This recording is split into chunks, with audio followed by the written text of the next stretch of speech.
ये हि संस्पर्शजा भोगा दुःखयो नव एव ते आदिअन्तवन्तः कौन्तेया न तेषु रमते बुधः. An intelligent person does not take part in the sources of misery which are due to contact with the material senses. O son of Kunti, such pleasures have a beginning and an end. So the wise man does not delight in them. So today the shloka is about sense pleasure. Basically, the Vedic culture, whole society, the respect is because of sense control. Today the respect is because of so many reasons. Because there is no goal of life. अगर जीवन का कुछ लक्ष्य है तो कुछ चीज़ अच्छा है, कुछ चीज़ बुरा है. अगर कोई लक्ष्य नहीं है तो कुछ भी अच्छा नहीं है, कुछ भी बुरा नहीं है. करेक्ट? तो पहले everybody is very much conscious. He wants to achieve Krishna's lotus feet. Samsiddhi Hari Toshana. When that is fixed, cleanliness is next to godliness. External cleanliness, we can take bath 5 times. What about the heart?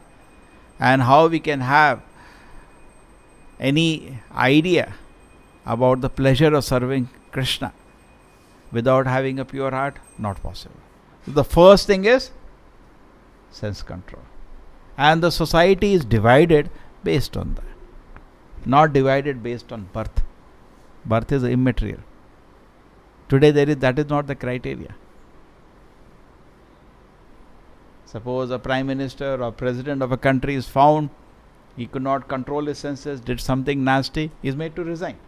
So basically, intuitively we want a respectable person should control his senses. So Brahmana means who can actually control his senses nicely. Kshatriya less, Vaishya less, Shudra least. The society, the whole respect was based on sense control. Today it is based on something else. How much money you have, or something you are famous this way, that way. But sense control is not given the most important position. Actually, it is most important. Nothing is as important than that. And then we all get exam of sense control. Every moment, everybody gets exam. Exam hota hai. And it is always within your capacity to pass that exam. It's always within your capacity. You cannot say, what can I do? My hormones are like this, or my this like this, so I cannot control. You cannot say that. At any moment in exam, you have the capacity to pass that exam. And if you pass that exam, you can get the next exam, which is even tougher. And if you pass that exam, so life becomes just like for a good student, he likes exams. You like exams? They like. Good children like exam. I think school time we all used to like exam. College time we start hating the exam and the teacher also. You see the teacher as if he's a demon who has come to disturb my peace. But school time we used to enjoy exams. We like the school people, they like the teachers. They like. We college time we don't want to see them also again. There was once a place we made our center in a place where all the faculties are there recently. At an IIT KVM. Chalo. So, yehi samsparshaja bhoga. Yehi samsparshaja bhoga. So, what is the enjoyment? Senses interacting with sense object. Correct? That is our enjoyment. Dukkho yonava evate. Everybody thinks it is going to give you happiness, but it gives you pain. That is the problem. We think it is going to give you happiness, it is going to give you pain. Therefore, this word is Maya, that which is not. Okay, so we were where? Exams. So continuously exams. So a person, what is happening to him, when he likes exam, every day in school is a fun for him. So similarly, for a person who wants to advance his spiritual life and wants to go to Krishna, every moment is a fun. It's not a problem. He is very excited. Because he knows nothing lamentable can happen in Krishna's kingdom. So any exam which comes to him is very excited. Wonderful. Wonderful. Correct? He's very, very happy. Teacher, school time teaches the exam today. They are very happy, no problem. College time, they hate. So when we develop the mood that Krishna for my good only is arranging different situations, and every situation is an exam. And what is the exam? Can you remember Krishna or not? And the moment you forget Krishna, you fail in the exam. The rest will follow. You forget Krishna or Krishna's instructions, you fail the exam. And preparation helps in all exams. Therefore, everybody should keep time every day to attentively chant 16 rounds and at least 1 hour read Prabhupada books. Then you do what you do. But if you do this much, you will get proper buddhi to engage yourself whole day in Krishna consciousness. And why is it that these kind of pleasures have been rejected? Yehi samspashacha bhoga dukkha yonav evate adi antavantah kaunteya. These pleasures have a beginning and they have a end. Now this is very intelligent. Nateshu ramate buddha. Intelligent person does not delight in them. I remember there was a time when one devotee had joined the temple. We were in Bangalore. And the parents came. Class was going on. They were very angry. The father was like, smoke was coming up. He was sitting in the class. Or dhuan nikal raha tha. Kaano se naak se. So then what happened, that class got over. So father said, how do you say Vaikuntha is there? He immediately challenged. And one senior devotee was taking class. We were all, oh my God, a fight has started now. So he gave an intelligent answer. He said, if you had said Shastra, we say, I reject your Shastra. You talk only logic now. Suppose somebody not accepting your scripture, you cannot use the Shastra. Otherwise, the only way you can say Vaikuntha is there because Shastra says so. He is saying, what is your nonsense Shastra? You'll offend the Shastra also. You have to use only logic. You can use logic from this shloka now. He says, aren't you looking for unlimited happiness? So what do you mean? Aren't you looking for a happiness which is constant and uninterrupted and goes on, keeps expanding, keeps increasing? Yes.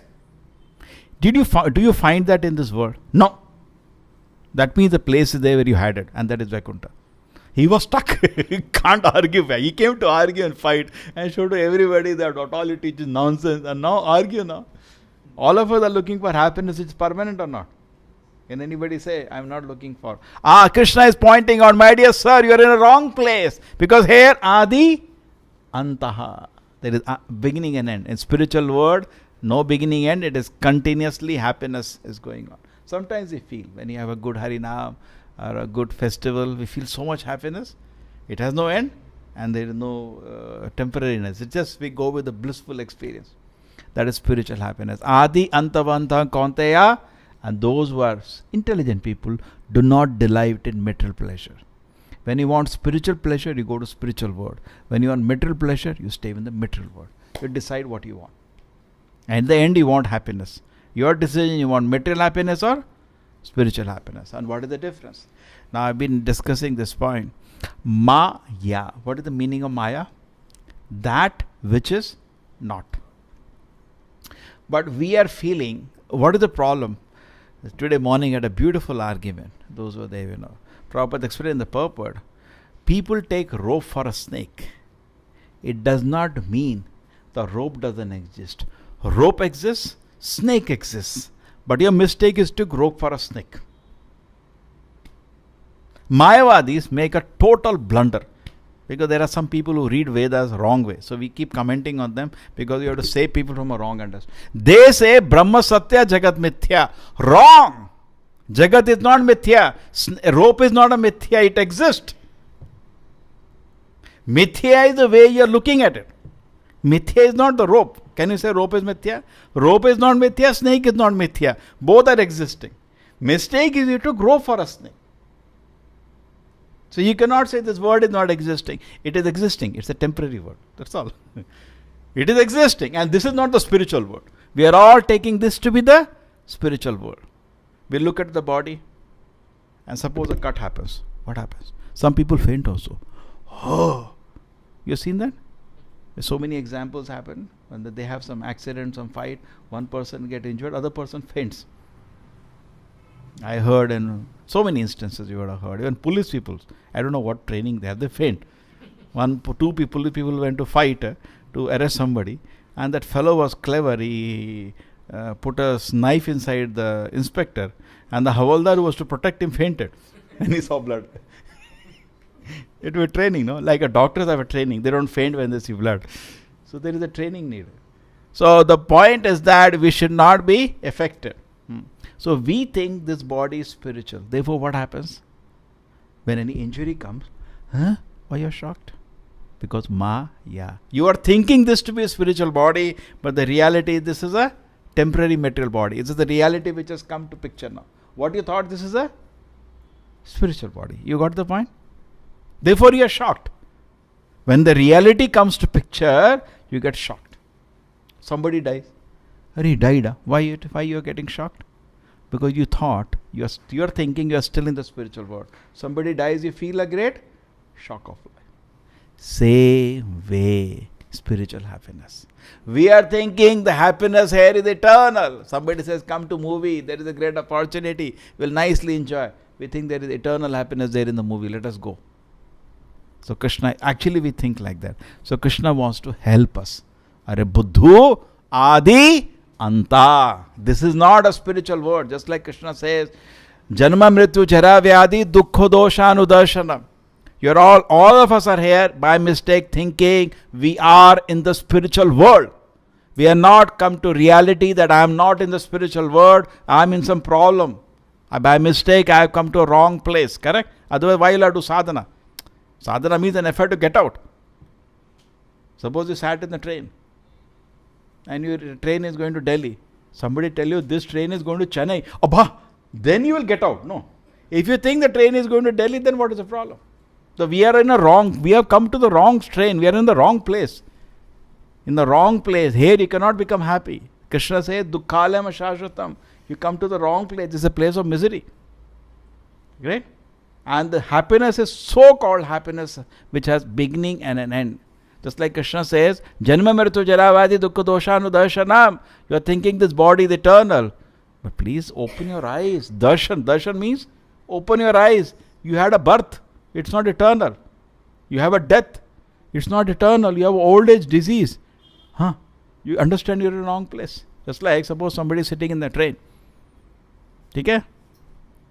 And you tell him that you know which train you're supposed to go. Open your ticket. He opens the ticket. Look. Wow. Sometimes so many things. You are opening him to the reality which is somehow not conscious.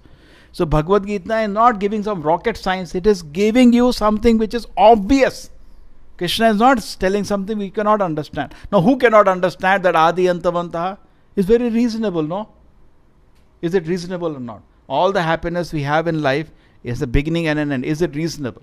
Is it some very unreasonable thing which takes years of sitting in the cave to understand? It's obvious for anybody. Adi Antavanta Kaunteya Nateshu Ramate Buddha. Krishna says, an intelligent person does not delight in this temporary happiness. You are entitled to permanent happiness. You are entitled to that. Suppose you show me a picture of an apple. And after seeing picture of apple, saliva comes in my mouth. What does it mean? There is no apple in the picture. Correct? But saliva is coming means I have eaten apple before. Understood? So here in this word we are getting happiness. But it is temporary.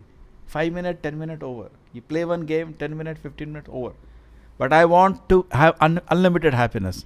That means I have to play with Krishna. Because only there unlimited happiness is there. This happiness is few minutes gets over. We want unlimited happiness. Adi Antavanda Kantayanate Ramate Buddha. So we are there in this world. We have taken a wrong decision to come to this world, and Krishna is giving a basic argument which is not very difficult for us to understand, opening us to the reality. My dear sir, you are in a wrong place. Here you are not going to get permanent happiness. Here is a temporary happiness, but you are entitled to. Why? And you have tasted it. How do you say we have tasted it? When you see picture of apple, mouth is salivating means you have eaten apple before. Because you are looking for permanent happiness means you had it before. Otherwise, why you are looking for permanent happiness? That means you have an experience of a permanent happiness. Correct? Maja karna hai, aur maja karna hai, mast maja madi. Why they say that? Keep doing maja. We want, no? We got a party, we want to enjoy. Because we had an experience of continuous enjoyment. We are looking for continuous enjoyment. We have come to the wrong place. Now, it is for an intelligent person, Krishna is saying, not for everybody. This information is not for fool. Why? Nateshu ramate buddhaha. Krishna is saying, only intelligent person does not delight in this. Correct? It requires intelligence. Intelligence means discrimination. No, this is not good for me. Every moment we have so many things in our life, we have options. No, this is not good for me. I'm not going to get into this. Krishna is saying. So what do the intelligent people do? Ramante yogino anante. They delight in unlimited pleasure. And which is satya. Material pleasure is not satya, it is asatya. This is satya. Satyanande Chidatmani. Iti Ramapadena Param Brahma Abhidiyate. It's a very famous shloka that was quoted, that intelligent people take part in the spiritual pleasure. And there was one more quotation in the given from the Bhagavatam, 5th canto, 5th chapter, very famous shloka, which we keep quoting again and again. Rishivadeva shloka. In fact, that shloka we should try to remember. If you can remember, it's very nice. Na ayam dehi bhajam niloke. Open the 5th canto, 5th chapter. The Rishivadeva's instruction, first shloka. Na ayam deha, not in this body. Deh bhajam niloke, which you got in humankind. Not dog kind, humankind, correct? Mankind. It's in a mankind, not dog kind. Na ayam deh bhajam niloke. Prabhupada says, niloke, human loka, not dog loka, cat loka. You look at the body, it is not dog's body, it is human body. What you should not do? Kashtan kama. Don't work hard for sense enjoyment. Arate vidbhujame, pigs also get it. Tapo, do some tapasya. Divyam, transcendental tapasya. Putrakayena sattvam. By that, what is going to happen, my dear children? Sattvam shuddhayet, by which your heart will get purified. And what do you get after heart is purified? Brahma Sakam Tonantam. Unlimited spiritual happiness will come. This opportunity is there. He's saying, my dear sons, don't get lost into material sense pleasures. Don't get lost. So this much is actually understood by all the spiritual organizations. Not a big deal. ये तो बहुत लोगों को मालूम है. इंद्रिय भोग के पीछे नहीं भागो. But there is real happiness they do not know. Generally there will be the rope and the snake. They say that the rope is mithya. Real happiness is spiritual. No information, Vaikuntha. No information of Vaikuntha. No information what we are doing. See, any philosophy has 3 angas. Me, the world, and God. How the 3 things are related to each other, that is called philosophy. You, this world, and God. Generally, 99% of spiritual organizations are nursery in India. And what they teach you? Brahma Satya, Jagat Mithya, which is wrong. Rope is not an illusion. We got a very nice argument in the morning. Rope you are taking for a snake, but rope is not an illusion. Rope exists. Snake also exists. But you are taking rope for a snake. That is your problem. In this world, there is some temporary happiness. But you are taking it for the permanent happiness. That is your mistake. The mistake is this world, the way you are looking at this world, that is the mistake. The world exists. You got it? This mic in front of me does exist. It's not, it doesn't exist. But I'm looking at it as a permanent mic, that is my problem. That is not problem of the mic, that is my problem. I'm looking at this world, I look at the body, I think I am the body, that is my problem. I'm looking this body as wrong. This is not me. This is a covering that is covering the soul. I look at this world as a source of happiness, that is wrong. So what we have to do actually, we have to work our way out in the guidance of the Shastra and Acharyas, and we have to come out of the illusion we are stuck in and gradually progress and come to the word of permanent happiness. That is spiritual life. Spiritual life means taking a person who is there in the world of temporary happiness and taking him to world of permanent happiness. The example is given of a stool. You try to pull the worm of the stool, he goes back there. So we are like that. We are very much interested in the temporary material happiness. But Krishna is offering us unlimited spiritual happiness. Krishna is inviting us to personally relate to Him and experience unlimited spiritual happiness. So unlimited spiritual happiness comes how? In a personal relationship with Krishna. And Krishna in the Bhagavad Gita is inviting us. Just like suppose somebody wants to become your friend, but you don't know whether you'll accept or not. Because we value every person, we may not become friend. Correct? We don't talk to some people. But Krishna is giving an open invitation to everybody. All of you are welcome. You can relate to me. I want to become your friend. You can have a relationship with me. And by this, we will experience, because there is nobody like me. There were some of the incarnations of the Lord are because they prayed to the Lord, my Lord, I want a child like you. So Krishna had to personally come because there is nobody like him. For us, you say in a company, like me, there are many people. Each one of us is replaceable. Correct? Somebody can do job better than us always. Forget replacing, somebody can do better. But Krishna, there is no replacement. So we need Krishna. And why do you need Krishna? Because relationship with Krishna, if you revive, you feel spiritual happiness. Our relation to Krishna is spiritual. And there is so much happiness in it. Srila Prabhupada ki, Srimad Bhagavad Gita ki.